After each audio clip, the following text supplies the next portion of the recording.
Everyone, thank you so much for joining us tonight. Once more in the house right now, live via telecast from an undisclosed location in the United States of America is Thomas from True Reporting. Thomas, welcome back to the show, buddy. Thank you, Zach, for having me. It's a pleasure as always, and I'm stoked to be here with your audience, my audience. And we're just I don't know. I guess we're in the fog of war right now, but we're going to get to the bottom of it, hopefully sooner than later. I'm right there with you, buddy. Definitely seems like a strange time. I guess I mean we've been talking about it ever since it happened. I mean, it's been a shocker to a lot of people. A lot of people feeling like they're directionless. They don't know where to go. They don't know what to do. And so, of course, people are out there looking for answers. And then there's a lot of people out there who are simply like, you know what? I can tell that there are things happening behind the scenes.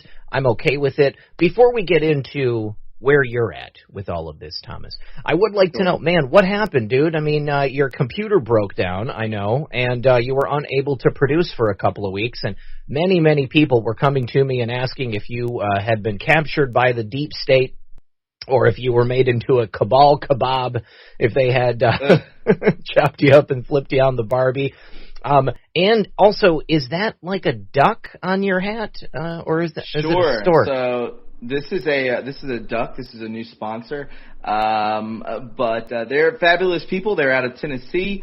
And they ship me these hats. They're very good people. Duckworthy.com. Okay. Other than that, yes, my motherboard died. I was down from December 29th until about, I believe the day before Inauguration Day. So January 19th. So almost close to a month I was down. I want to say a big shout out to Patriot Shepherd Jake. He actually built my computer. And we are up and running, and I've been streaming. I will be streaming and putting out podcasts Monday, Wednesday, and Friday. So all of you that are out there that are questioning where has Thomas and where has True Reporting been, Monday, Wednesday, and Friday, that's where we're at. So we had a good stream the past couple times that I've come back.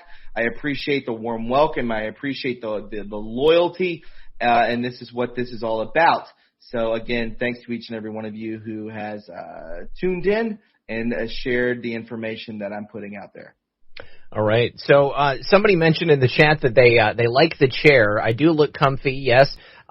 So, oh, God, you guys, I'm going to show you what's going on here. You can't tell, but I'm wearing sandals because I can't put my foot into a shoe.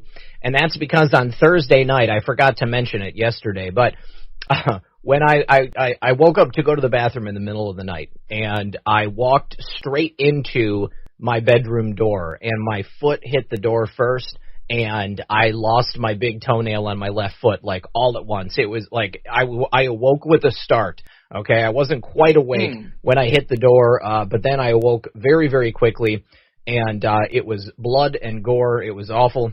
It hurts a lot. This is not the first time I've lost that particular toenail. But it's the first time I've lost it so quickly, like never all at once. I was pretty shocked that it would just like pop off like that. It was horrible. But Red Pill Girlfriend's here. She's taking care of me. And, yeah, it was bad, guys. It looks really, really bad too. Like, I'm starting to get a little queasy even thinking about it. And I'm channeling Craig Mason right now, because of the fact that I have to sit down and I can't get as close to my mic. I have this like extension for my microphone stand, and it can bring it out to me. So I'm sitting in the chair, and yes, I can be very, very comfortable. I also wanted to say thank you to my friend Ben Shemkis. He made me this ring out of a $1 silver coin. It says $1 and then United States of America on it, and there are olive leaves on it, olive branch. It's pretty cool. He's a pretty good guy. He's been on the show before, so thank you very much to Ben Shemkis for sending that over to me. All right, so Thomas, now that you've got your computer sorted out, I understand you've recently moved. Is everything else okay? I mean, you're all settled in. You're good to go. So basically, the storyline that has happened within my life was we all got canceled on October 15th, all of us. Yeah. Yeah. That was the purge. So that happens. We lose a lot of revenue. We lose a lot of our base, and we have to scramble. We're all scattered elsewhere, and it's difficult for a lot of us to kind of come back. I understand that was a couple months ago, but once that has happened, I had to get a full-time job. I had to get a full-time job and plus doing this podcast full-time. This is how True Reporting all started off back 3+ years ago. So it's back to the roots. It's back down in the mud, face down in the mud, and just in the trenches. And is it tough? Sure. It humbles me. It definitely makes me want to grind harder. And I hope most of the people listening right now do appreciate the just getting down in it and pushing forward. I know a lot of us have had to have done this, and it's been definitely tough. It's been particularly tough for me because everyone was able to transition. Once everyone was able to transition, I was as well, and then my motherboard went down, so I wasn't able to do anything. So I want to thank each and every one of you who has been a loyalist, who has stood by me, who has just, even with Twitter going down, we were able to move forward as one. And now we're on Telegram, we're on Gab, much more comfy as we were before. I mean, basically we're on the battlefield, sure, but the battlefield is nothing more than a wasteland at this point. And it will be decimated sooner than later. That's my gut feeling. Yeah. So what do you think the situation is right now with this illegitimate Biden presidency? What's going through your mind? So, first and foremost, I was definitely in a panic. I didn't understand. I know a lot of people felt the letdown, and that is normal. If you felt this, 100% normal. If you were comfy, you're human. That's exactly, you were human. Otherwise, if you felt comfortable the whole time, that's also acceptable. I mean, we're all at different levels. We're all wanting the exact same thing, and we all react to the situation differently. And the only thing that I wish did not exist was the hostility, and we've seen that from channel to channel to channel. We've seen it on Telegram. We've seen it on, for some reason, I'm still on YouTube. I don't even know how that's even possible, but I am 2.0, True Reporting 2.0. But I've seen the comments. I've seen the questions. I've seen the concerns. And this is normal, guys, because, again, from the beginning of what I just said, we are in the fog of war. And I certainly hope you feel the same way, that there are two sides to this story, that one is we're comfortable, the other side is holy hell, this is panic mode. I'm having issues, you guys. Can you please tell me if the video looks okay for you? Looks like my chat is not updating either. Let me go ahead and reset that. What do you think about all of the anomalies surrounding the apparent Biden inauguration, Thomas? Well, there's plenty of them. I mean, if we're looking at, I've heard anywhere from that we have 65,000 hot dogs, 65,000 National Guardsmen that were a part of this, caged in Capitol building, this caged in arena.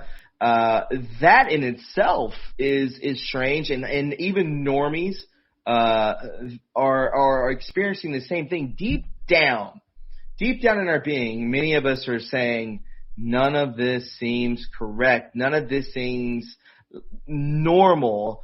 And it's resonating for a purpose. Most people probably won't understand what that truly means. But I believe it's a gut feeling that, hey, something's not actually right. So once I don't know, I've been attacked, horrendously. I know a lot of people have. Hey, Thomas, what about the Republic? What about the corporation, that we've been speaking about, so many people have been talking about? And sure, that's there. That's in binding documents. It is all there. But how do you spread this information outwardly? And maybe some people are not supposed to accept this, or some people aren't supposed to even see this. And maybe it's just a smooth transition behind the curtain. But with social media down, Twitter, anything that's censoring, Facebook, Instagram, these platforms being suppressed and oppressed for a conservative voice or a 17 voice, how do you get the message out? So there are many anomalies. I know I only touched on one, but we will see. I find it very interesting that the mainstream media, Bloomberg and in particular, is talking about, hey, the National Guard was treated wrong. They are grunts. They're used to this. I'm not saying I'm putting them down on any sort of level, but this is what it is. And now it's being brought into the collective consciousness through the mainstream media that these gentlemen, these soldiers fighting for our freedom, protecting us, are pushed into a parking lot and then given candy by Jill Biden to somehow level out basically leveling out the negativity of. It was a blatant photo op to make up for the fact that Joe Biden told the guardsmen to go sleep on the cold, hard floor of a cement parking garage. Yes, you're right. They are trained for wartime. They're trained, to sleep in the muck and the mire if they have to. But if they don't have to, come on, like what a slap in the face, and here's the thing is that I truly believe that they were forced to go do that because Biden is nervous, or perhaps the people around him are nervous about what those guardsmen might do.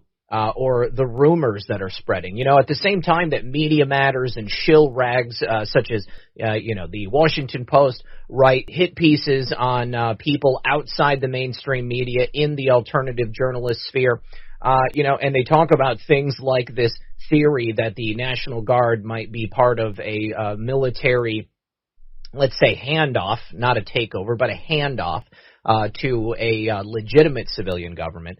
They're all actually afraid that very well could be the truth, and that might be what's going to happen. So therefore, they have to ridicule it, they have to demean it, they have to make fun and censor anybody who doesn't immediately puke up the accepted narrative that they have already prescribed to their 4 a.m. talking points every morning. But then at the same time, they go home every night and they quake in their boots, imagining what possibilities lie out there because they have no idea. They don't know. And, even if we, have an inkling, most of us don't have a real, true, mirror into the future. We don't have looking glass. We don't have the ability to look into the future. We might have a good idea of what we're expecting.